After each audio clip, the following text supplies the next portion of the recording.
ગુજરાતની ભાજપ સરકારની ભૂમિકા એક્સપોઝ થવાની છે એવી બીકના પગલે કોઈ સાચી લાગણીથી પ્રેરાઈને પીડિતોને મળ્યા નથી।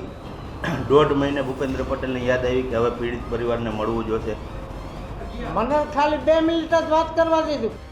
રાજકોટમાં કાલાવાડ રોડ પર રાજકોટ મહાનગરપાલિકાના તંત્રને પગલે 25 મે 2024ના ટીઆરપી ઝોન ખાતે બનેલી અત્યંત દુઃખદ ઘટનામાં રાજકોટમાં સેવાદળના રાષ્ટ્રીય અધ્યક્ષ લાલજીભાઈ દેસાઈ અને ગુજરાત કોંગ્રેસ સમિતિના કાર્યકારી અધ્યક્ષ વડગામના ધારાસભ્ય જિગ્નેશ મેવાણી અને રાજકોટ શહેર કોંગ્રેસ સમિતિના અતુલ રાજાણી દ્વારા સર્કિટ હાઉસ ખાતે પ્રેસ કોન્ફરન્સ રાખવામાં જેમાં અગ્નિકાંડ પીડિત પરિવારોએ પોતાની વ્યથા ઠાલી। રાહુલજીએ રૂબરૂ મુલાકાત બાદ એવી બાહેધરી આપી કે તમને ન્યાય મળે ત્યાં સુધી અમે તમારી પડખે રહીશું અને અનુકૂળતા મળી તો દેશની પાર્લામેન્ટમાં પણ તમારા આ ન્યાયના પ્રશ્નને ઉપાડીશું। એ બાદ જ રાજ્યના ગૃહમંત્રી અને મુખ્યમંત્રીને પીડિત પરિવારોની યાદ આવી। એટલે આ દેશની સંસદમાં ગુજરાતની ભાજપ સરકારની ભૂમિકા એક્સપોઝ થવાની છે એવી બીકના પગલે કોઈ સાચી લાગણીથી પ્રેરાઈને પીડિતોને મળ્યા નથી। જેમ આશાબેન કાથડના પિતા ચંદુભી કાથડે કીધું કે એમની મજાક અને મશ્કરી કરવામાં આવી છે, એ બોલવા માટે ઊભા થયા તો એમને ચૂપ કરી દીધા, એમને બોલવા ના દીધા। આ 12 જેટલી માગણીઓ જે પીડિત પરિવારો રજૂ કરી એમાંથી એક પણ માગણી સંતોષવાની ગેરંટી નહીં આપી, કશું જ એમને લેખિતમાં બાહેધરી કે ખાતરી નથી આપી। તો સવાલ એ થઈ રહ્યો છે કે આ ગરીબ પીડિત પરિવારોની 1.5 મહિના બાદ તમે શા માટે ફાંસી ઉડાવી રહ્યા છો? આ પીડિત પરિવારોની એટલી જ માગણી છે કે એમને નોન કરપ્ટ પ્રમાણિક અધિકારીઓ જોઈએ તપાસ ટીમમાં, વળતરની રકમ વધે, ફાસ્ટ ટ્રેક કોર્ટમાં એમનો કેસ ચાલે। શા માટે તમે હજી પીડિતોને આ પ્રમાણે વર્તન કરી રહ્યા છો? જે પીડિત પરિવારોએ 45 ડિગ્રીની ગરમીમાં રાજકોટ શહેર બંધ કરવા પત્રિકા લઈને રઝળવું પડે, એ પોતે જ પીડિત પરિવારો કહે પ્રમાણે રાજ્યની સરકાર માટે શરમનો વિષય હોવો જોઈએ। એટલે આ રાજ્યની સરકાર એ પીડિતોના મુદ્દે બિલકુલ પણ ગંભીર નથી। રાજ્યની સરકાર, ગૃહમંત્રી, મુખ્યમંત્રી એ પીડિતોને ન્યાય આપવા માગતા નથી। એટલે ના છૂટકે અમે બધા એક નિર્ણય કર્યો છે અગાઉની જાહેરાત મુજબ કે આવનારા ટૂંક સમયમાં મોટાભાગે 1 ઓગસ્ટથી મોરબીથી શરૂ કરીને એક ન્યાય યાત્રાનો પ્રારંભ કરીશું। સરકારને હું એ કહેવા માગું છું, પહેલાં તો 1.5 મહિને આ યાદ કેમ આવ્યા કે 1.5 મહિને એને એમ કીધું કે સીએમને મળવા જાય તો ત્યાં લગી આ બધા ભાજપના ધારાસભ્ય કે એના આગેવાનો પ્રમુખો એ બધા ક્યાં હતા? અને બીજા નંબરમાં જેથી આ રાજકોટ બંધ કર્યું તેથી ભાજપવાળાએ પોલીસ પર દબાણ કરી અને તમામને ફોન કરાયા, પીએસઆઈના પોલીસવાળાને કે અહીંયા ન જતા, અહીંયા ન જતા। કે શું કામ ભાઈ ન જતા? કોઈ તમારા બાપની બીક લાગે છે અમને? અને તમે કેમ ફોન? તમારામાં તાકાત હોય તો હું અનુરુચિ પી જાડેજા, ગામ ખાખરા, તાલુકો ધ્રોલ ને જિલ્લો જામનગર, મારા નંબર છે 9971253138। મને ડાયરેક્ટ ફોન કરો જો અસલ તમારી માએ હુંઠ ખવડાવી હોય તો। તમે વાયા કેમ બધાને ફોન કરો છો? હવે તો તમારે ગયા હોત તો તમને ખબર પડે કે આમાં શું આની હાલત હોય।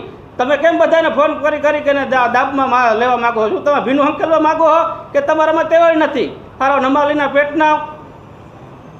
અને બીજું, અમે સીએમ સાહેબને મળ્યા તો સીએમ સાહેબને મેં રજૂઆત કરી કે સાહેબ અમે રાજકોટથી ગાંધીનગર લગી આવી છીએ તો અમારી 4 વ્હીલર આવી તો અમે પીયુસી ન હોય તો પીયુસીની તપાસ કરે, વીમો ન હોય તો એની તપાસ કરે, લાયસન્સ ન હોય તો એની તપાસ કરે, તો કાં અમારે દંડ ભરવો પડે અને કાંઈ અમારી પાસે તોડ કરે। તો એ વસ્તુની જો તમને રોડ ઉપરની ખબર હોય, આ વ્યક્તિ નીકળે આની પાસે કાંઈ નથી, તો આ વસ્તુ તમને ખબર નથી આમાં કેટલો ભ્રષ્ટાચાર હાલે છે। અગ્નિકાંડ પીડિતો જણાવી રહ્યા છે કે અમને 1.5 મહિના પછી મુખ્યમંત્રીએ બોલાવ્યા, અમને શહેરના કોઈ પણ કોર્પોરેટરો, ધારાસભ્યો, સંસદ સભ્યો કે તાલુકા જિલ્લા પંચાયતના ચૂંટાયેલા સભ્યો મળવા આવ્યા નથી। અમોને મુખ્યમંત્રી અને રાજ્યના ગૃહમંત્રી સમક્ષ વ્યાજબી 12 મુદ્દાની માંગ લેખિતમાં રજૂ કરી છે, તેમાંથી એક પણ મુદ્દો આજે પણ અમલીકરણ થયો નથી। હાલ જે તપાસ સમિતિ દ્વારા સીટની રચના કરવામાં આવી છે તે અમોને ન્યાય અપાવી શકે તેમ નથી। તુષાર ગોરેચા, ટીઆરપી ગેમ ઝોનમાં મારો ભાઈ 22 વર્ષનો જયંત અનિલભાઈ ગોરેચા આવી ગયો છે। હવે અત્યારે ભૂપેન્દ્ર પટેલ સીએમે અમને 1.5 મહિને યાદ કર્યા રાહુલ ગાંધી મળ્યા બાદ દોઢ મહિના સુધી અત્યાર લગીમાં બનાવ બન્યોથી અત્યાર લગીમાં ભાજપના કોર્પોરેટરથી માંડીને સંસદ સભ્ય સુધીમાં આજ લગીમાં કોઈ મળવા આવ્યું નહોતું આ બાબતે. 1.5 મહિને ભૂપેન્દ્ર પટેલને યાદ આવી કે હવે પીડિત પરિવારને મળવું જોશે. એક વસ્તુ એ, અને અમે લેખિતમાં 12 મુદ્દા આપ્યા છે. 12 મુદ્દામાંથી હજી સુધીમાં એકેય વસ્તુમાં અમલ કર્યો નથી. એને 2 દિવસ થઈ ગયા. 12 મુદ્દામાંથી એક પણ નહીં. ન્યાય મળવા માટે અત્યાર લગીમાં અમારે જો 20 દિવસ બનાવ બન્યા હોય 20 દિવસ બનાવ બન્યા હોય અને પત્રિકા લઈને ન્યાય માટે રાજકોટ બંધ કરાવવા માટે અને ન્યાયની અપીલ કરવા માટે રાજકોટમાં ખરા બપોરે આટા મારવા પડતા હોય તો પછી શરમની વાત કહેવાય સરકાર માટે. એક ઈ. અને આમાં 2 વસ્તુ અમે હાલમાં ફરજિયાતમાં માંગણીમાં માંગી હતી કે ટીઆરપી ગેમ ઝોનમાં બનાવ બનેલા એમાં એક સીટની રચના કરવામાં આવે.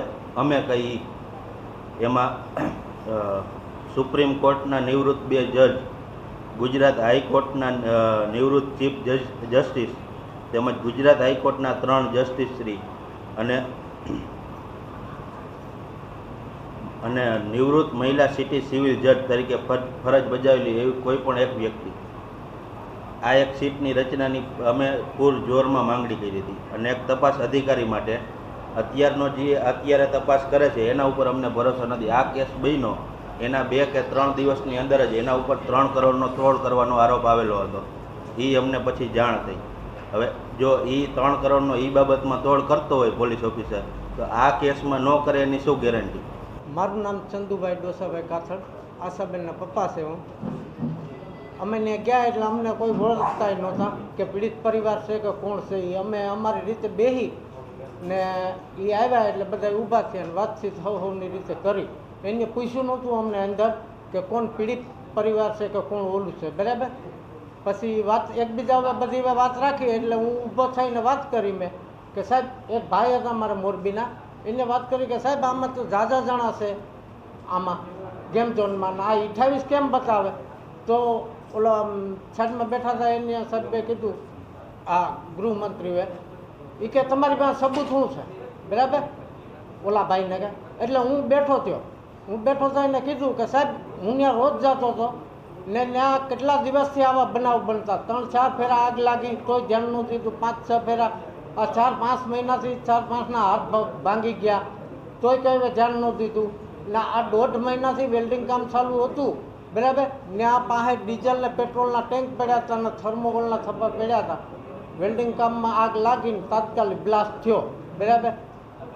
ને જો આવું બનાવ ન બનાવ ને ખોટું ન કર્યું હોય તો રાતે હું કામ ભેગું કર્યું? તો મને કે તમે બેસી જ આવી કે તમારે વાત નથી કરવી, તો વાત નહોતી કરવી તો અમને તેડાવ્યા શું કામ?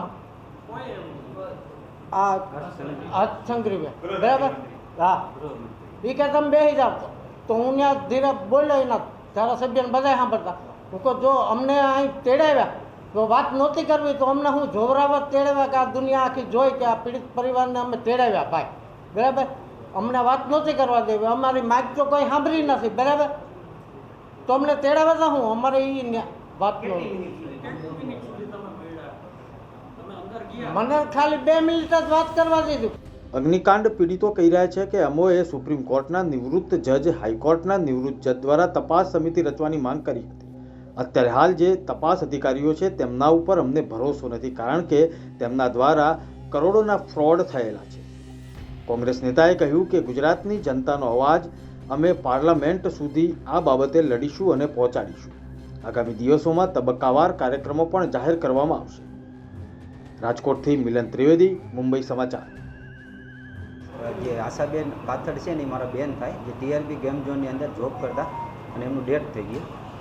તો અમને કાલે મુખ્યમંત્રી આવાસે બોલાવવામાં આવ્યા હતા કે તમે ત્યાં આવો અને અમે તમને મળીએ. તો હું એટલું કહેવા માગું છું કે જ્યારે આ ટીઆરપી ગેમ ઝોનની ઘટના બની એના 3જા દિવસે કે બીજા દિવસે આપણા રાજ્યના ગૃહમંત્રી અને રાજ્યના મુખ્યમંત્રી કે જે અહીંયા આટો મારવા આવ્યા હતા તો પીડિત પરિવારોને કેમ ન મળ્યા, હું એમ કહું છું. અને જ્યારે આ મહિનો ઘટનાની 1 મહિનો થઈ ગયો, જ્યારે અમારે રોડ ઉપર પત્રિકા લઈને વેચવા જવું પડે, અમારે 3 દિવસના આંદોલન કરવા પડે અને અમારે કમિશનર કચેરીનો ઘેરાવ કરવો પડે, ત્યારે ક્યાં ગઈ હતી આ સરકાર?